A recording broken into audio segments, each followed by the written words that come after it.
9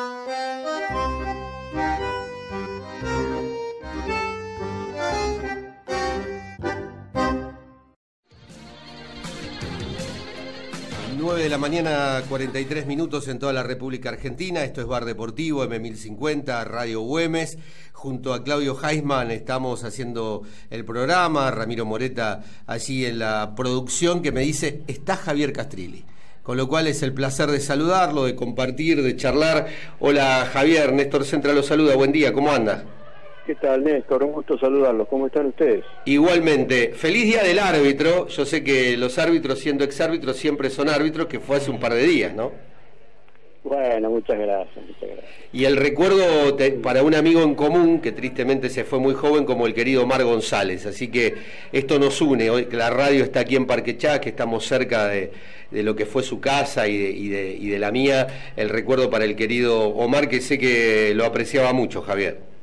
Sí, Omar, una persona extraordinaria que lamentablemente nos ha sumergido en la tristeza con su ausencia física al menos, ¿no? Pero que seguirá en nuestros recuerdos. Así que un saludo también para él, que seguramente nos está escuchando desde algún lugar. Sin lugar a dudas. Era nosotros aquí en el barrio, aquí Néstor San Martino, el titular de Radio Güemes, que jugaba acá en el Club Saber, siempre recordamos porque Omar era un gran arquero.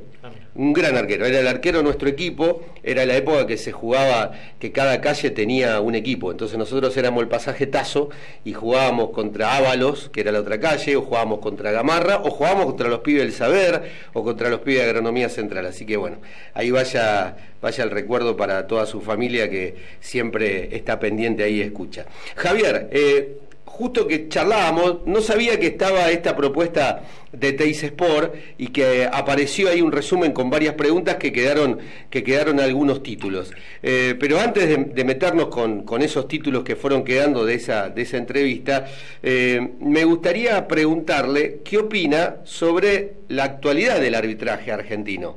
Si quiere, para empezar por ahí, es decir, ¿cómo ve usted como ex árbitro cuando le tocaba dirigir a usted a esto que uno está observando ahora?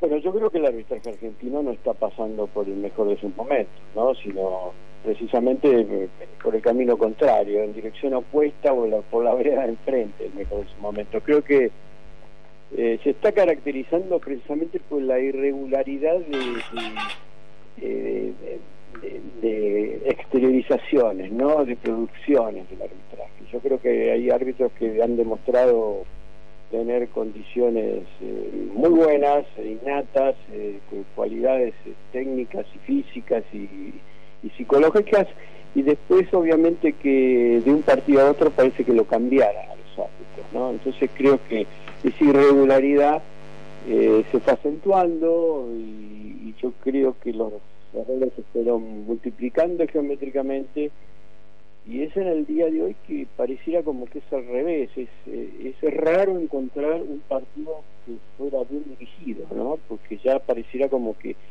se ha instalado, ha formado parte de una modalidad de conducción dominante, esto de tratar de evitar la responsabilidad, tratar de manejar y administrar las amarillas, y por supuesto tratar de no expulsar.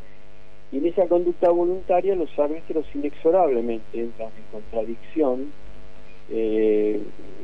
Entre todos y cada uno de sus fallos existen permanentemente la colisión de ellos y la incoherencia, cosa que transmite inseguridad, aumentando el nivel de irritación, de irritabilidad de los jugadores, la desconfianza, la sospecha, alimentando las suspicacias y lamentablemente quitándole la credibilidad a la función arbitral y sumergiendo en un halo de corrupción, de posible todo aquello que ocurra dentro de un campo de juego con las decisiones del árbitro. Entonces creo que eso se va estructuralmente instalando en la sociedad futbolística.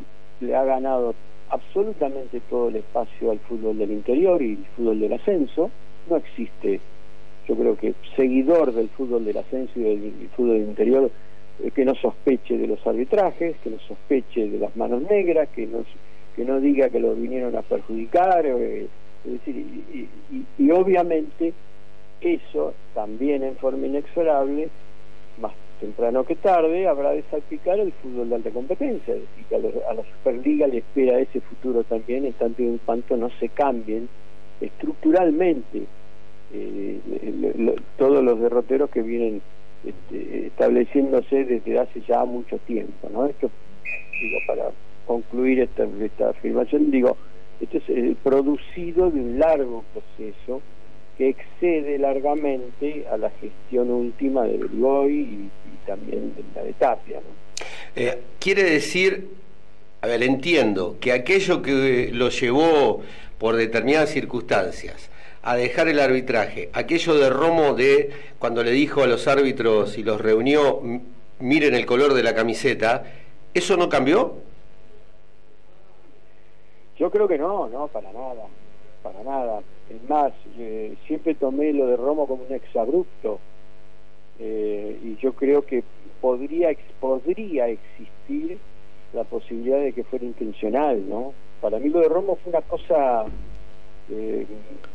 yo diría hasta soez, grotesca, ¿no? Proviniendo del presidente del colegio de árbitros. Pero yo creo que lamentablemente ahora se ocurren circunstancias donde no es casualidad de que las estadísticas siempre indiquen, y esto está instalado también incluso en la prensa, de que para determinados partidos y determinados equipos en el interior sea un menú muy reducido de árbitros aquellos que pueden llegar a dirigirlo, ¿no? Y que siempre da la casualidad que esos equipos se sienten beneficiados o favorecidos por los árbitros. Entonces creo que ese sistema indudablemente se presta a esa interpretación, y que creo que en aquella época todavía no había llegado a eso, ¿no? Por eso siempre uno, digamos, como una especie de visión proyectiva, dice, todavía no hemos visto lo peor. Y Javier, ¿qué sería ver lo peor en estas circunstancias y con todo lo que está ocurriendo? Recuerdo lo que pasó en Mar del Plata con este equipo que se vio perjudicado en el ascenso de Alvarado. ¿A dónde vamos a terminar parando con todo esto, según usted? Bueno, lo peor para mí sería, por ejemplo, que lo que ocurrió con el Club San Jorge, creo que fue de Tucumán, sí. Que se sentaron, sí. Denunciando todo el malestar que existe en el arbitraje del interior, con el arbitraje del interior, bueno, que eso ocurra en el fútbol profesional, y que eso derivara, que no estamos tan lejos que ocurra eso, y que derivara precisamente en la necesidad de contratar árbitros de otras latitudes, como ya ha ocurrido. Claro, esto ocurrió en la década del 40 cuando vinieron árbitros ingleses. Claro, la historia podría tranquilamente volver a repetirse, esos ciclos históricos que siempre caprichosamente en la historia de la humanidad se repiten. Bueno, en el arbitraje argentino se puede llegar a dar, y no estamos tan lejos de eso. Lamentablemente es así el presente que tenemos. Es decir, no estaríamos tan lejos de seguir así, de traer árbitros de otros lados. No estamos tan lejos, exactamente, no estamos tan lejos. Bien, cuando uno habla del arbitraje en sí y de lo que sucede, recuerdo que cuando asumió Beligoy, una de las cosas que le preguntó Claudio Heisman, con esto de tener ocupar dos lugares, ¿no? Es decir, estar por un lado en la AFA y estar por otro lado en el sindicato, sí, como que le habías preguntado si no había un choque de intereses. Porque era el secretario del gremio y a la misma vez era el hombre que decidía sobre los árbitros. Es decir, yo saco a uno y después me siento con él de nuevo. Es decir, ¿usted ve bien esto, Javier? No, en absoluto, nadie puede ver bien eso. Me parece que cualquier persona medianamente normal y racional no puede aceptar una situación semejante. Yo creo que una persona que defiende los derechos de un trabajador no puede estar del otro lado del mostrador defendiendo los derechos del empleador. No se puede ser juez y parte, tiene que elegir uno de los dos lugares. Pero esto también es consecuencia del desatino, del descalabro, de las desprolijidades, de la prepotencia del poder, que no les importa un pito, es decir, no les importa lo que nosotros pensamos, lo que nosotros sentimos. El poder avanza, el poder rompe, si tiene que romper, rompe. Entonces creo que esa amoralidad del poder obviamente se lleva puesto también la mesura dentro de la dirección del arbitraje, ¿no? Creo que, sí, que lamentablemente esto es la consecuencia, pero digamos, no es la causa de lo que está ocurriendo, es una de las tantas consecuencias, ¿no? Es decir, yo creo que la causa es la voracidad dirigencial de pretender inmiscuirse en la práctica arbitral para favorecer determinados beneficios. Uno de los beneficios de esa voracidad dirigencial es no tener problemas, administrar y alcanzar un nivel de gobernabilidad política a través de la ausencia de problemas. Claro. Entonces, ¿qué hacen? Ellos se creen que no van a tener problemas si los árbitros miran para otro lado, si los árbitros manejan los partidos, si los árbitros no amonestan mucho, no expulsan mucho, entonces el presidente de ese club no me viene a molestar, entonces yo de esa manera puedo gobernar tranquilo, sin problemas. Yo quiero árbitros que no generen problemas, que no rompan los partidos. Y están totalmente equivocados, no se dan cuenta que la dirección es exactamente la opuesta a la que ellos eligieron. ¿Y por qué? Porque las consecuencias las tenemos acá. Sí. Es decir, el árbitro caerá en contradicciones, sembrará los campos de juego de injusticias, alterará el desarrollo y los resultados con sus fallos equivocados, con sus omisiones, otorgará ventajas deportivas cada vez que no amoneste o que no expulse, apartándose de las reglas, y dejará de ser un garante del cumplimiento normativo. Es decir, fíjense que grave, estamos de una gravedad institucional supina, que se aleja de la previsibilidad, y que se aleja de la previsibilidad no es garante de la seguridad jurídica. Es decir, no tenemos seguridad de lo que pueda llegar a ocurrir adentro de un campo, no tenemos seguridad, ni el hincha, o mejor dicho, el principal y más importante elemento que tenemos que cuidar es la sensibilidad del hincha. Bueno, el hincha no tiene seguridad de lo que vaya a ocurrir con los fallos del árbitro, porque no hay previsibilidad. El hincha sabe que si su marcador central comete una falta dentro del área, depende del árbitro si la va a cobrar o no. Depende del momento del partido si lo van a cobrar o no. Entonces todo queda a criterio del totalitarismo de una persona que ejerce una función legislativa cuando no le corresponde. Es decir, el árbitro se transforma en legislador ipso facto en el momento, en el propio terreno legisla conforme a la conveniencia y a la comodidad. Eso es lo que está ocurriendo. Están formando árbitros de esa manera, o están formando a los árbitros de esa manera, porque yo he visto muchos árbitros que llegaron incluso a primera división y después cambian la forma de dirigir y ya esquivan las amonestaciones y esquivan las expulsiones, pero situaciones graves, no hablemos de no cobrar los penales frente a los agarrones. Entonces siempre habrá un discurso dominante que justifique lo injustificable, diciendo no, eso se mancha, eso no se cobra, y lo empujó pero no fue lo suficientemente fuerte como para que hacerlo caer. Es decir, esas cosas que lo escuchamos y lo vemos por televisión permanentemente, intentando formar una opinión totalmente alejada de la realidad. ¿Dónde lo pagamos? Sí. Todo eso? ¿Ustedes tienen idea de dónde pagamos todo esto también? En el fútbol internacional, cuando la selección va y los jugadores están acostumbrados a jugar de esa manera, pueden llegar a cometer las mismas equivocaciones y tomar las áreas en un partido, en un mundial, y quedarse afuera. Claro. Sí, digan ustedes que la mayoría de los jugadores juegan afuera, sí, y se acostumbran a otra cosa. Que si fueran jugadores locales estaríamos permanentemente al borde de la cornisa. Estamos hablando con Javier Castrilli, exárbitro, como si hubiese que presentarlo cuando uno dice Javier Castrilli, aquí en Radio Güemes, en Bar Deportivo.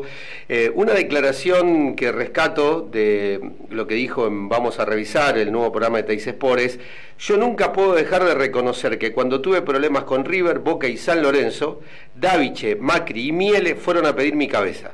Todos los equipos que alguna vez se vieron perjudicados por mi fallo, los presidentes fueron a pedir que me echaran, y esta frase me queda y es la que ponen como título: Grondona nunca les entregó mi cabeza. Esto es así, porque después le quiero hacer una repregunta sobre esto, pero digo para quedarme que esto es así tal cual como está puesto aquí. Sí, tal cual. Bien. Me lo contó el propio Julio Grondona. Bien. Ahora, eso fue en ese momento cuando fueron a pedir los dirigentes, que está en la línea de lo que usted... Es decir, esto no cambió, evidentemente los dirigentes van y piden árbitros, pero... No, pero si les digo más, sí. Si uno acude a los archivos de la prensa, uno va a la biblioteca del Congreso, a cualquier lugar, y saca los diarios de esa época, los días posteriores, y se van a fijar que los dirigentes fueron a pedir que me eliminaran. Es más, River hasta me hizo un juicio por millones de dólares. Es decir, iban directamente a pedir que yo no dirigiera más. Claro. Hay que recordar que no solamente River, sino Boca también tuvo problemas cuando usted echó con el tema Maradona, ¿no? Es decir, con el partido con Vélez, es decir, que porque el hincha de River se acuerda del partido con Newell's, pero el de Boca se acuerda con el de Vélez. Ahora, el equipo que no era grande siempre prefería que lo dirigiera Castrilli. Es decir, nosotros hicimos una encuesta en la semana y cuando uno habla de los últimos años, la gran mayoría lo termina eligiendo usted como árbitro, que ese es otro tema. Pero no me quiero ir de esto, Javier, no me quiero ir de esto. Porque, hago una pregunta, ¿River le ganó el juicio de ese millones de dólares? No, al final lo desestimaron, obviamente, la justicia tampoco. Está bien. Sí. Juan, pero es una manera de presionar. Sí, por supuesto, pero digo, también forma parte... A ver, los presidentes tienen que demostrar con acciones que están defendiendo los intereses del club. Y algunos, bueno, en momentos así de crisis, tienen la presión de toda la masa societaria, de todos los hinchas en la calle, y obviamente que muchos juegan para la tribuna. Y muchos están acostumbrados a jugar para la tribuna. Cuando usted dijo esta frase, Grondona nunca les entregó mi cabeza, a mí enseguida, cuando vi esa frase, se me vino algo, porque, a ver, uno hace años también que labura de esto y recuerdo la cobertura y todo lo que sucedió en aquel momento. Yo recuerdo que cuando los árbitros jóvenes le dicen a usted con el tema de la presión y usted dice, bueno, yo los apoyo, cuando ellos están reunidos, por primera vez aparece en una reunión de árbitros Julio Humberto Grondona.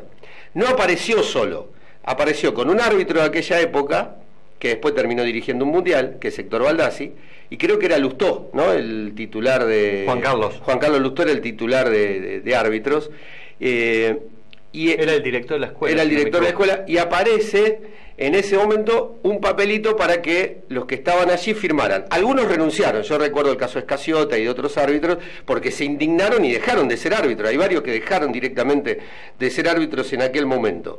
Digo, Grondona no les entregó la cabeza a los dirigentes, pero después en esa reunión, si tenía que elegir entre Castrilli y Baldassi, da toda la impresión que eligió a Baldassi ese día, Javier.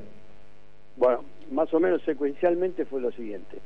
Este hecho, digamos, en nada contradice lo que después, años después, me cuenta Julio Grondona. En ese momento Grondona sale a defender a su amigo, que era Jorge Roma. Se equivoca, para mí fue un paso totalmente equivocado, porque lo que tendría que haber hecho, aparte yo lo encaré a Romo, es decir, todo fue en forma intestina, esto no es que se ventiló a los medios, sí. Esto se manejó por adentro, yo lo manejé por adentro, lo hice como correspondía, es decir, fui encaré a la persona que correspondía, después trascendió y ganó a la prensa, pero en ese momento lo que tendría que haber hecho no es agarrarlo al otro y decirle, escuchame, al menos tomar una decisión con el presidente del Colegio de Árbitros, que se había equivocado, él mismo lo había reconocido, se había equivocado. Bueno, la cuestión es que en esa reunión que viene Grondona de Suiza, porque lo llamaba a la prensa, desde allá de Suiza dijo que yo estaba loco, eso le motivó una acción legal que se la gané, en lo penal y en lo civil, y bueno, la cuestión es que cuando viene Grondona de Suiza, especialmente para la reunión, no es que caiga la reunión, no, la citó él la reunión, y todos los árbitros ya sabían que les iban a hacer firmar un papel desacreditándome. Entonces empieza la reunión, y esto me lo contó Humberto de la Casa, el padre, pobre, ya falleció. Bueno, estamos haciendo historia, ¿no? Sí, por eso. Nombre Sí. y apellido. Obvio. Y Humberto de la Casa, en los días posteriores, en la esquina de la AFA, me dice, mire, lo vi yo con mis ojos. En aquella época no se escribía con la computadora, había una máquina de escribir. Sí. Entonces dice, había computadora, pero la oficina de árbitro tenía una máquina de escribir. Entonces yo lo vi. Héctor Baldassi escribió la nota.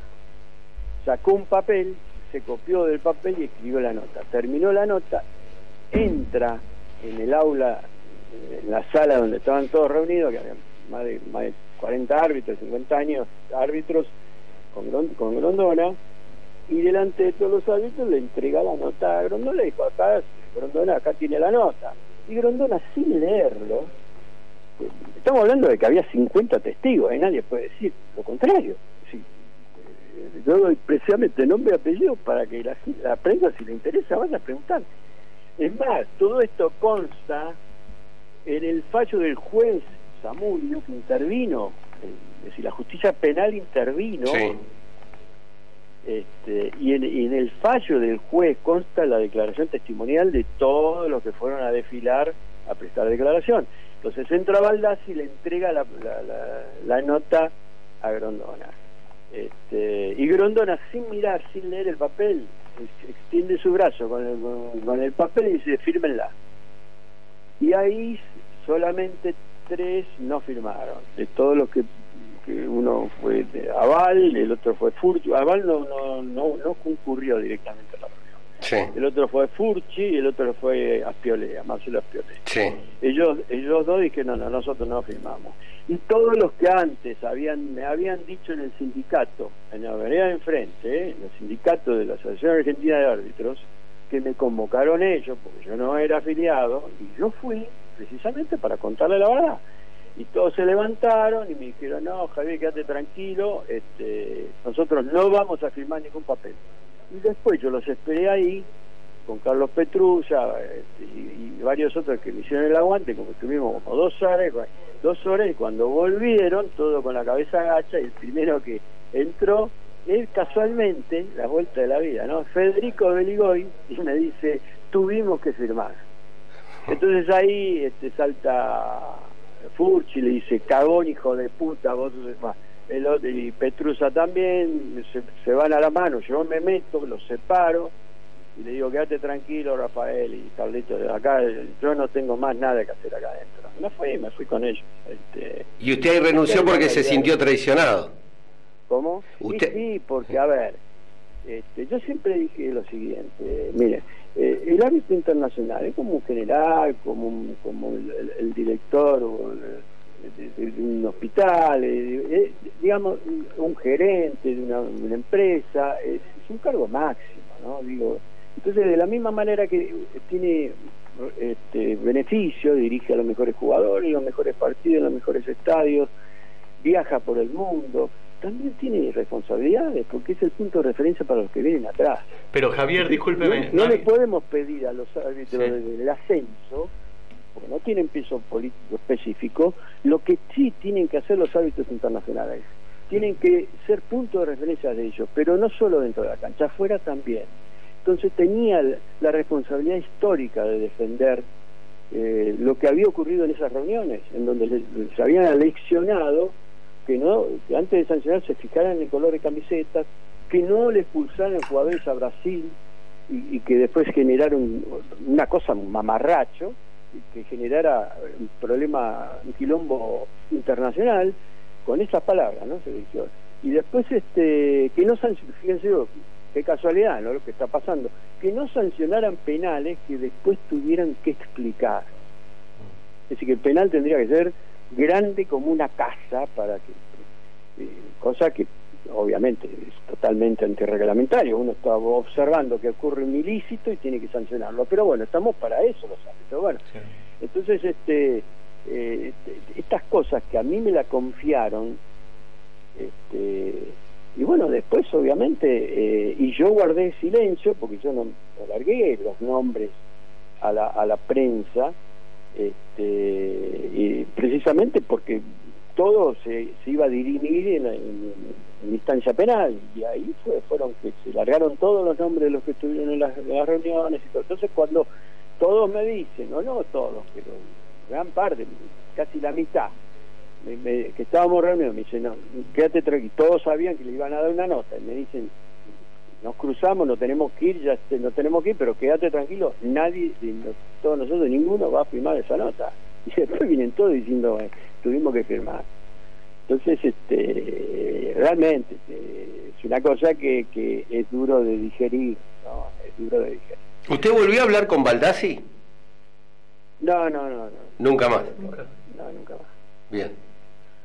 Pero no había ninguna forma, Javier, de que usted se quedara y peleara desde adentro en esta situación. No había. Usted era demasiado ícono dentro del arbitraje como para... Tenía una fuerza, para mí, muy especial y particular, que no tenía ningún camino para recorrer dentro del arbitraje sin irse de él. Yo le dije de todo al presidente del Colegio de Árbitros. Sí. De todo. Porque usted tenía, porque más allá de las polémicas de algunos partidos, usted tenía una credibilidad. Era mi jefe. Sí.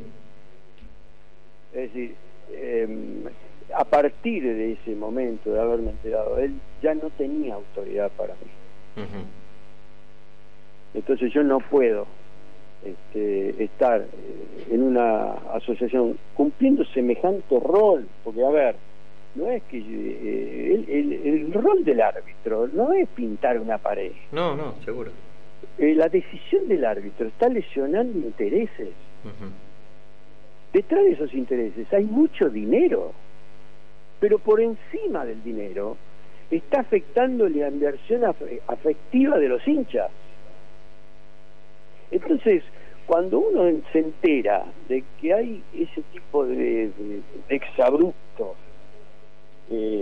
equivocaciones que forman parte de, obviamente, que hablan a las claras de la incapacidad de una persona frente a la responsabilidad de ejercer un cargo. Cuando uno está en presencia de eso, automáticamente no puedes continuar con esa persona como jefe. Es decir, se supone que si es mi jefe yo tengo que acatar las indicaciones de mi jefe. Y cuando usted presenta la renuncia, me va a venir a decir a mí lo que yo tengo que hacer, que no tengo que cobrar un penal si no es muy grande, que tengo que sancionar de acuerdo al color de camiseta, o que no le pulse jugadores a Brasil, porque si no tenemos un quilombo internacional delante de Fabián de Madorrán, ¿no? Había llevado a Madorrán, claro. Había pulsado 3 jugadores a Brasil. Sí. Y dijo textualmente, para no... Es decir, todas las palabras que pueden llegar a ser consideradas malas palabras, que fueron las que realmente existieron, ¿no? Delante de Madurán dijo, no hagan como este boludo que le echó 3 jugadores a Brasil y ahora tenemos un quilombo internacional. Textualmente.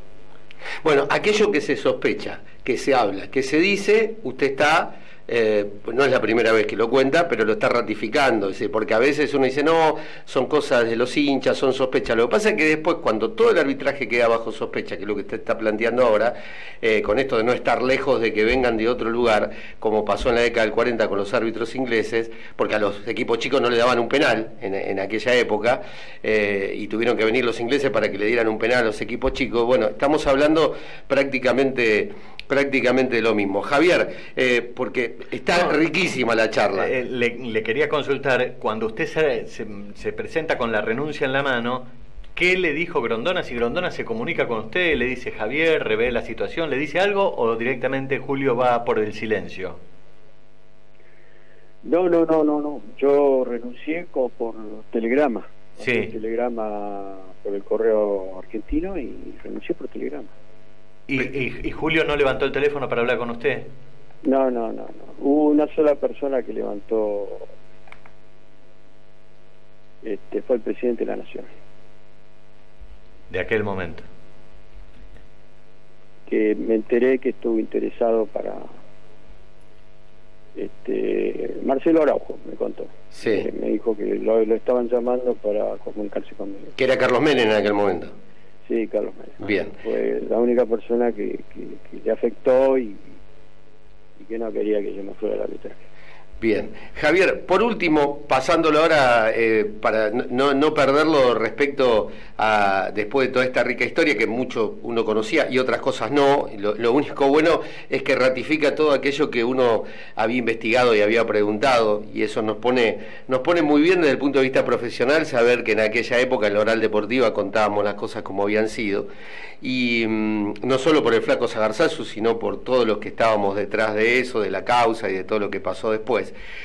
Cuando uno habla del fútbol, hoy hay, a mí me toca comentar partidos de fútbol, y cuando comento Copa Libertadores o Copa Sudamericana, yo digo que comento un fútbol, y cuando comento el fútbol local comento otro fútbol, por esto del VAR, que creo que lo dijo varias veces, pero quiero aprovecharlo en este momento. ¿El VAR vino a solucionar problemas o a complicar al arbitraje? Bueno, a mí particularmente, yo tengo una visión muy particular, ¿no? En lo personal yo pienso que no importa que perjudica al arbitraje. Es decir, si a nosotros nos tiene que afectar, que nos afecte, porque no tenemos que dejar de ver de qué manera mejoramos los árbitros. Es decir, se tiene que cambiar el eje del análisis, de analizar de qué manera mejoramos el fútbol. Ahora, cambiando el eje y partimos desde el lugar de qué manera mejoramos el fútbol, nos damos cuenta que mejorar el fútbol pasa por la incorporación de la tecnología, al diablo con el árbitro. Es decir, me tiene sin cuidado si el árbitro se siente ofendido porque le sacaron la autoridad. Digo esto porque, a ver, el medular es importante, porque no son pocos los que dicen, pero le sacaron la autoridad al árbitro. ¿Qué me importa le sacaron la autoridad al árbitro? Yo quiero que se cobren los penales, que se expulsen a los jugadores, que se amonesten a los jugadores cuando corresponde, que no haya injusticias. Y si un árbitro comete una injusticia, que se repare. Entonces, desde ese lugar, a mí me parece que el aporte de la tecnología es fundamental, porque aparte, digo, con todo lo que venimos hablando, la tecnología denuncia, desnuda, la tecnología es saludable, la tecnología es un límite a la corrupción.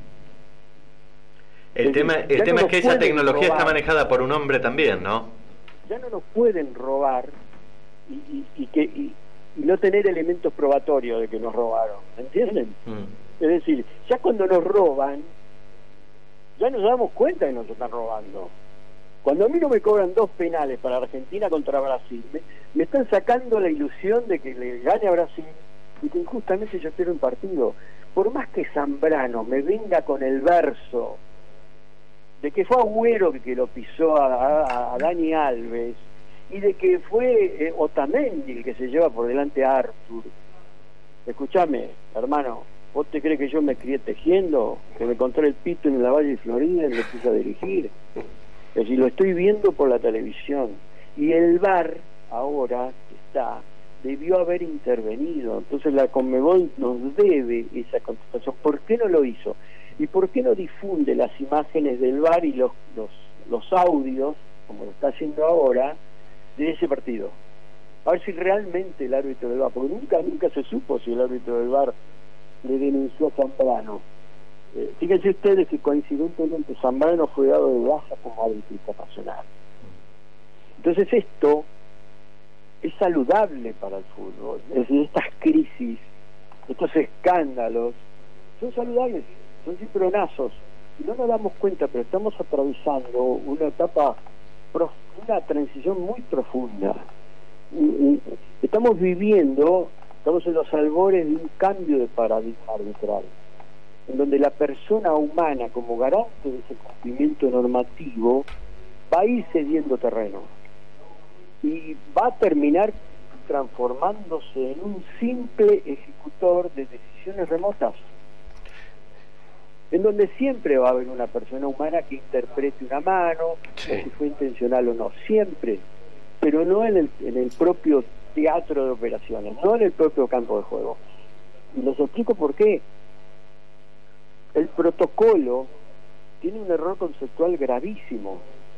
Al devolverle al árbitro central la última palabra, le está devolviendo la posibilidad a ese árbitro central que haga como Zambrano, que diga: yo me cago en el reglamento, me cago en el VAR y me cago en lo que opinen los periodistas y los argentinos y los que vean el partido. Yo no voy a utilizar el VAR. Y no lo usó. ¿Por qué? Porque el protocolo dice de que la última palabra es del árbitro. Y si hubiera ido, como ya ha ocurrido en otras competencias, en otros partidos, si hubiera ido el árbitro que arrastra un error conceptual, por más monitor que vaya a ver, lo va a seguir convalidando ese error conceptual. Va a seguir repitiendo ese error. Entonces, ese jugador o ese equipo nunca va a haber reparado un error de ese árbitro. Entonces, para concluir, digo, la tecnología viene a aportar esa transparencia, viene a aportar esa transparencia. El protocolo está equivocado, el protocolo es el que genera toda la crisis que estamos viviendo con el VAR, que es un desastre, y el protocolo se debe cambiar de manera tal de tener un nivel jerárquico superior al árbitro central, de manera tal que el árbitro del VAR funcione como una especie de tribunal de casación, tribunal de apelación. Frente a un fallo en primera instancia de un juez, el tribunal le indica al juez lo que tiene que hacer. El VAR le tendría que decir a ese árbitro central, que es un árbitro de primera instancia, que ese fallo de primera instancia está equivocado y lo tiene que cambiar. Desde ese lugar, el árbitro del VAR se tendría que hacer responsable, y desde ese lugar, fíjense ustedes que también eliminaríamos la antipática demora que tenemos que esperar cada vez que viene una jugada que el árbitro vaya al monitor. Y lo segundo, que también se equivocan, pero de medio a medio se equivocan en la redacción del protocolo conceptualmente, que a los jugadores le tienen que dar la posibilidad de pedir el VAR, como ocurre en otras disciplinas deportivas. Claro. Es decir, el VAR tiene que ser para los jugadores, no para que se diviertan los árbitros. Pedirlo en una determinada cantidad de oportunidades, ¿no? Es decir, diciendo, bueno, claro, tienen uno o dos por tiempo. Debidamente regulado. Claro. Bueno, en el tenis, que esto, a la larga o a la corta, se tiene que dar. Lamentablemente, se tiene que dar. Sí. Estas dos cosas se van a dar. Es recordable aquella patada de Pinola, esa plancha de Pinola contra Benítez, recuerda, claro, Javier, en la Copa Libertadores. Cuando recién arrancaba el VAR acá. Y que la versión es que desde el VAR se lo llama y el árbitro hace caso omiso. Y se queda con su propia versión de lo que había visto. Sí. En mi época esos árbitros no dirigían más.